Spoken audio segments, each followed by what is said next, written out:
रूपेश, ये 94 सीटें बहुत अहम हैं क्योंकि 2015 के चुनाव में जब महागठबंधन बना था, आरजेडी, कांग्रेस, जेडीयू सब साथ थे, तब इन 94 में से 70 सीटों पर जीत हासिल हुई थी। लेकिन इस बार समीकरण बदले हुए हैं और इसी के साथ साथ वोटर का मिजाज भी बदला है क्या?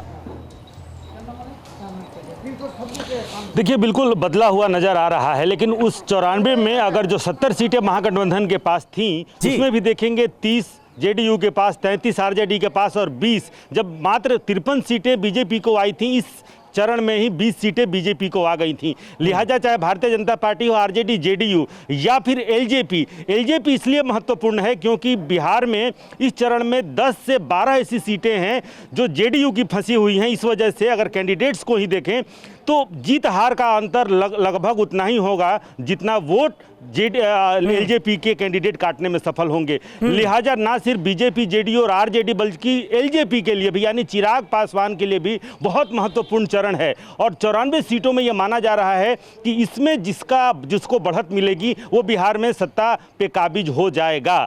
लेकिन सबसे महत्वपूर्ण यह है कि ये बड़ी बात है और इसी बात को आगे बढ़ाते हुए चिराग पासवान का रुख जो है वो इस बार बहुत ज्यादा दिलचस्प है। एलजेपी कितना बड़ा फैक्टर है, इस पर हम बात करेंगे। रामकृपाल सिंह साहब हमारे साथ मौजूद हैं। रामकृपाल सिंह जी, एलजेपी को वोट कटवा पार्टी कह रही है बीजेपी, लेकिन इस बार बिहार के विधानसभा चुनावों में एलजेपी का आप कितना बड़ा रोल देख रहे हैं?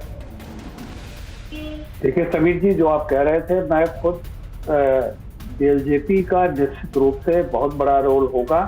देखिए, सवाल इस बात का नहीं है कि चिराग पासवान को सीटें कितनी मिलती हैं, सवाल इस बात का है कि चिराग पासवान को जो वोट जाता है वो वोट किसको सबसे ज्यादा डैमेज करता है। जाहिर सी बात है कि जेडीयू को, जैसे जिसको पिछली बार। एक मिनट रामकृपाल जी, आपको रोक रहा हूं। इस फिक्र आपकी, सोमवार से शुक्रवार रात 9 बजे सिर्फ TV9 भारतवर्ष पर।